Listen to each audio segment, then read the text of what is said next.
একটা কথা মনে রাখবেন, আপনি আপনার সন্তানের সাথে যেমন করবেন আপনার সন্তান শেষ সময় ঠিক আপনার সাথে তেমন করবে।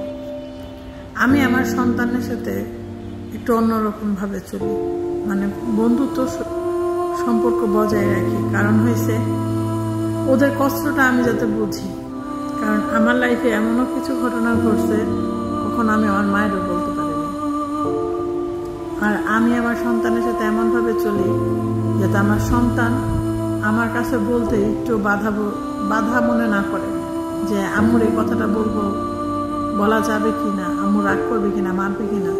না, আমি আমার সন্তানকে গলায় জড়ায় ধরে বলি, মা কি হয়েছে, বাবা কি হয়েছে, বাবা তুমি এমন করো কেন জানেন? কারণ যাতে ওরা আমার কাছে বলতে সাহস পায়। ওই যে বললাম আমার লাইফে এমন কিছু করছিল কখনো বলার সাহস পাইনি।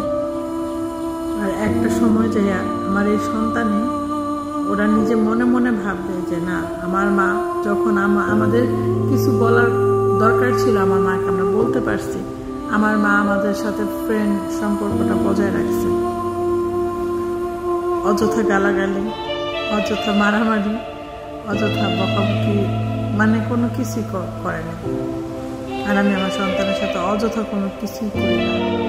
কারণ কি, একটা মানুষ যখন ছোট থাকে না, ধরেন 7 বছর, তখন থেকে ওই মানুষটার ভিতরে, মানে ওই বাচ্চাটার ভিতরে অনেক কিছু ঘটে যেটা মা বাবারে বুঝতে হয়।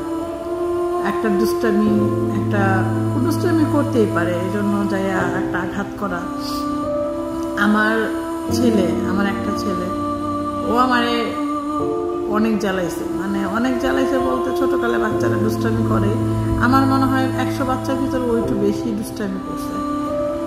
ও বর্তমানেও একটা ছেলে আমার, যে ও আমার যেই জ্বালান বলতে বাহিরে কারোর সাথে না, ও বাইরে খুব ভদ্র, বাট ঘরে আইসা মানে অল্পতেই রাগ হয়ে যাবে, এটা হয়েছে ওর স্বভাব। তাই বললা যে ওরে আমি আঘাত করে কথা বলবো সেটা না। যখন দেখি না ও অযথা কিছু করতেছে তখন ওরা আমি জড়াই ধরি, আব্বা কি হয়েছে, আব্বা মায়ের কও, তুমি না আমার আব্বা লাগো, এভাবে কথা কই। কারণ কি জানেন, একটা সন্তান মায়ের কাছে এভাবে কথা চায়।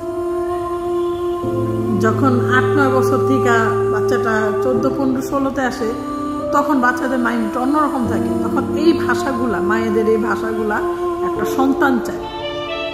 কি হয়েছে আমারে বলো, এটা না, তার বাচ্চা এটা করলি কেন, এটা না।